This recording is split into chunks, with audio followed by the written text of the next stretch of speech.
Hello. I stepped on a particularly crunchy leaf, but stuff still happened. So what's up? I'm Louvering it. I'm Louvering it. Last week, right as I had finished up doing the episode of Stuff Keeps Happening, I learned that the heist of the century took place in France. Imagine my distress, me, not talking about the heist that just happened. Dear listener, when I tell you that it was one of the hardest days of my life, when I made the decision to be patient and wait until this episode, it was not actually all that hard. I just decided to be patient. But this episode, we're going to dive into what happened at the Louvre. The Louvre. Louvre. Fair warning. Despite having taken like 8 years of French, I never actually developed a capable French accent. I'm going to be saying the Louvre, and it's going to suck. But I'd rather say that than Louvre, which I don't like that. And I'm bad at the guttural R. I don't know. Here we go. First up, the Hall. So the Louvre has a bunch of important shit, including like crown jewels from former French royalty. The kind of stuff that you target on a heist to the Louvre. And that's what they did. They targeted that. They stole 8 pieces of the crown jewels of France.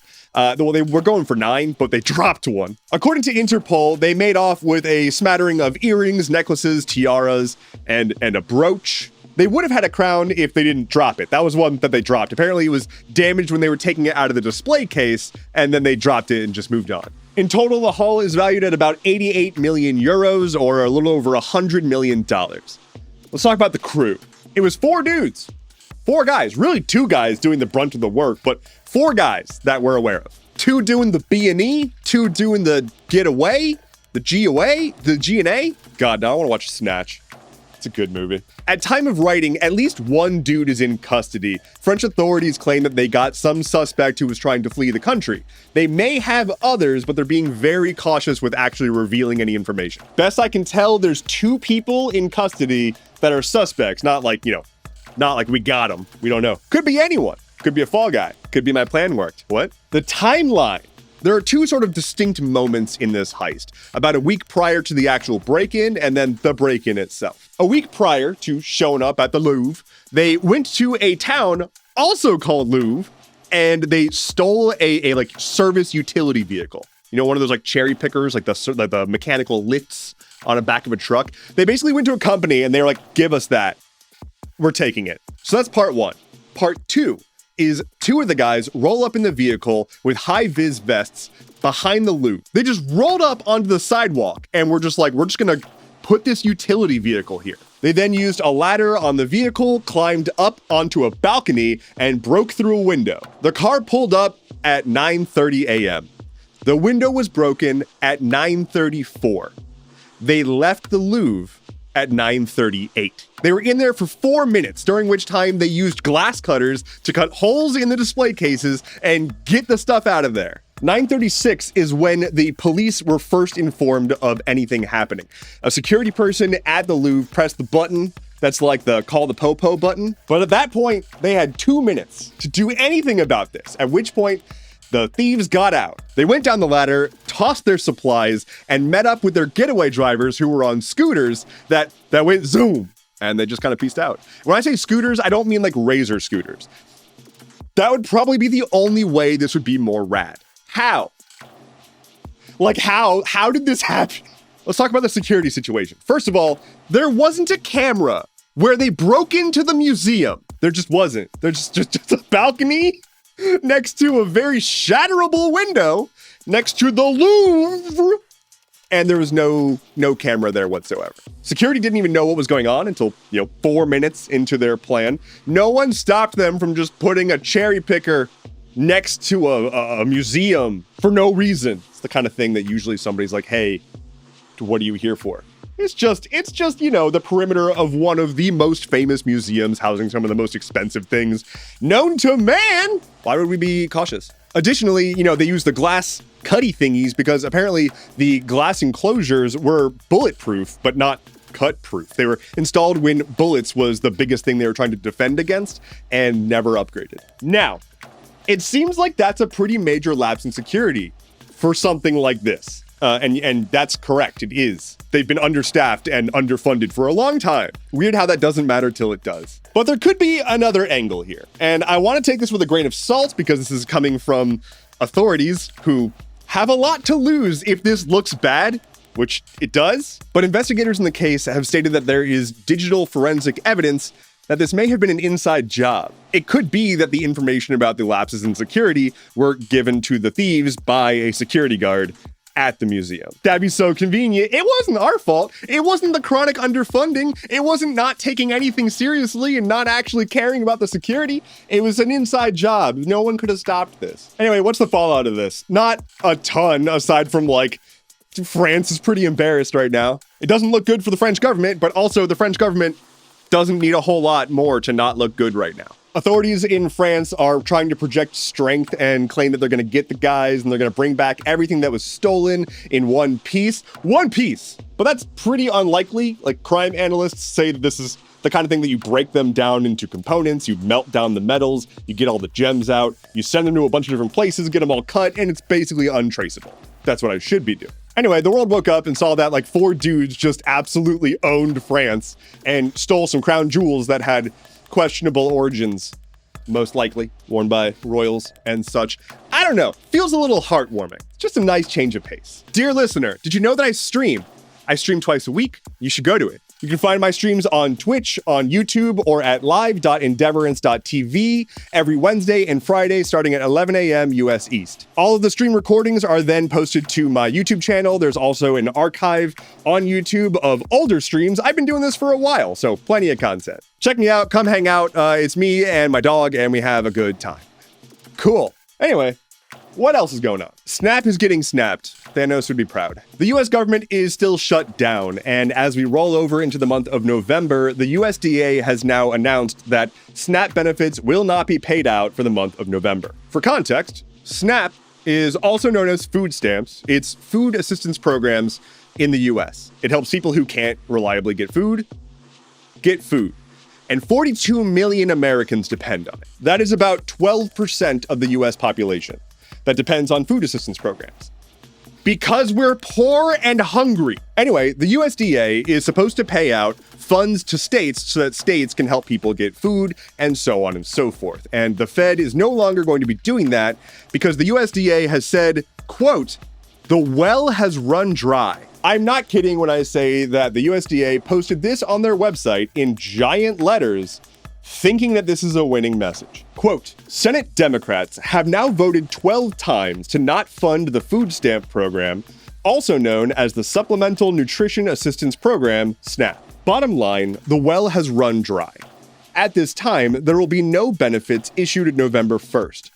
We are approaching an inflection point for Senate Democrats. They can continue to hold out for healthcare for illegal aliens and gender mutilation procedures, or reopen the government so mothers, babies, and the most vulnerable among us can receive critical nutrition assistance." End quote. I always love it when the people who are in charge of giving out food assistance use the withholding of food assistance and the struggles of those who won't get that food assistance as a political chip against the people that they're trying to blame for not giving out the food assistance that's totally in their control. Anyway, the U.S. Department of Agriculture has said no more benefits, which means that states are now just going to have to figure out what the fuck to do. So it's going to be a state-by-state thing, and you should look up your state and what's going to happen with your food benefits if that's something you depend on. What's maddening is that the USDA put out a statement saying that they would use existing emergency funds to help ensure that people still get their benefits a month ago. That statement has been removed from their website, and now they're trying to claim that those funds are not, quote, legally available to them.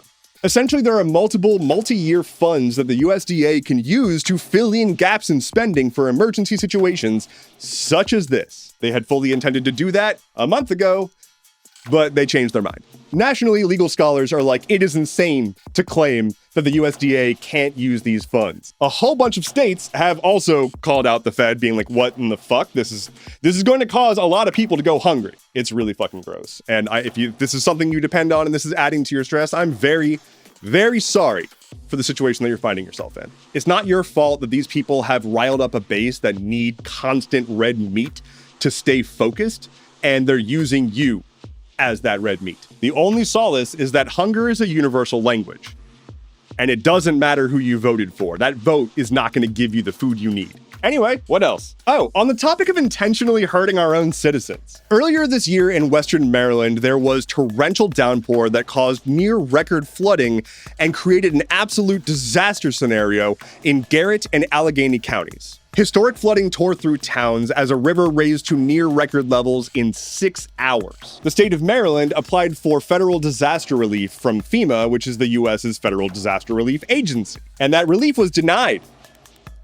Over and over again for months. FEMA had assessed the damage in the area to be $33.7 million worth of damage. That is 3 times the requirement for the state of Maryland to apply for that federal funding. So while FEMA acknowledged the disaster was well within the requirements, the Trump administration still repeatedly refused aid, presumably because Maryland is a blue state. Right next to Maryland, in fact, like interlocked with the same counties that were affected in Maryland, is West Virginia. In June, West Virginia saw a similar disaster, and they got their relief funding in July. West Virginia is a red state. For international viewers, a blue versus red state in the US means which way it went for the presidential election. So like a red state went for Trump, a blue state went for Kamala Harris. Trump famously is withholding as much as he can from blue states as retaliation. What's really sad here is that the counties affected in Maryland, Garrett and Allegheny County, swung for Trump 70-30. Garrett actually more like 75-25. So in doing this, in punishing a blue state, he's actually just punishing millions of people who voted for him. And I'm not saying this as a haha, they got what they voted for kind of dig.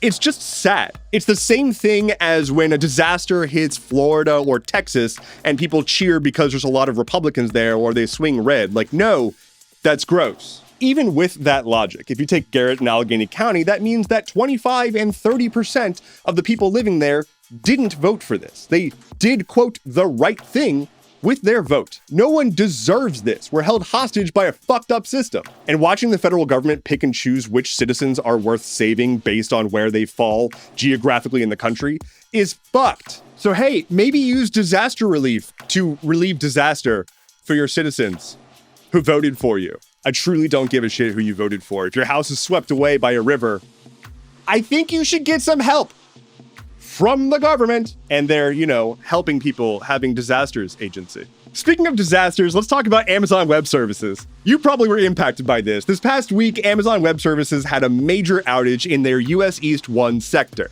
AWS is Amazon Web Services. It is a giant cloud service provider that corporations can basically rent servers and services from to build their apps. There was a major DNS issue that took down a large chunk of AWS for 15 hours. Instead of getting super technical about what happened, I'm going to use a bit of a metaphor because you would leave this video if I actually started explaining what happened. Imagine, if you will, a restaurant, and this restaurant has 3 different receptionists. It's a high-end restaurant. At the start of the night, management gives the receptionists a seating plan.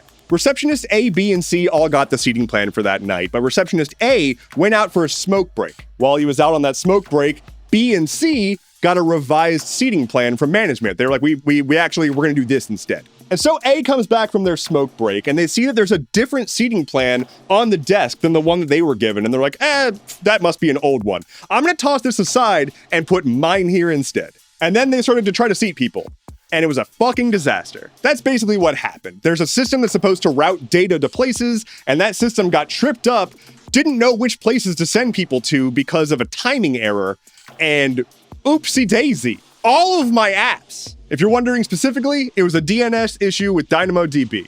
And that, if you know what those words mean, you know why it was catastrophic. So it took about 15 hours, during which time basically half the internet dissolved. Worldwide outages affecting dozens of countries.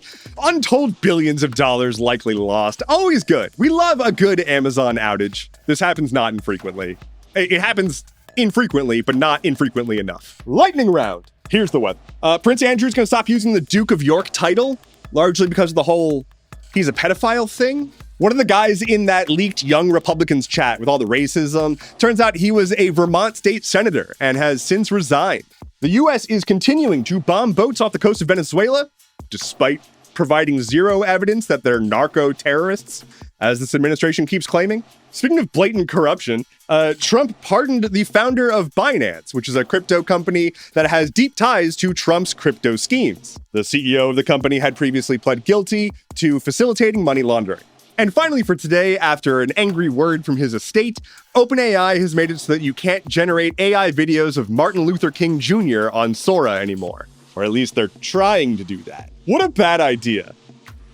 I'm referring to computers when I'm saying that. That is all I have for you today. Thank you so much for watching. Let me know in the comments below where I can find a gemstone cutter that's good with secrets. My name is Endeavorance. We'll talk again soon. Take care and be well.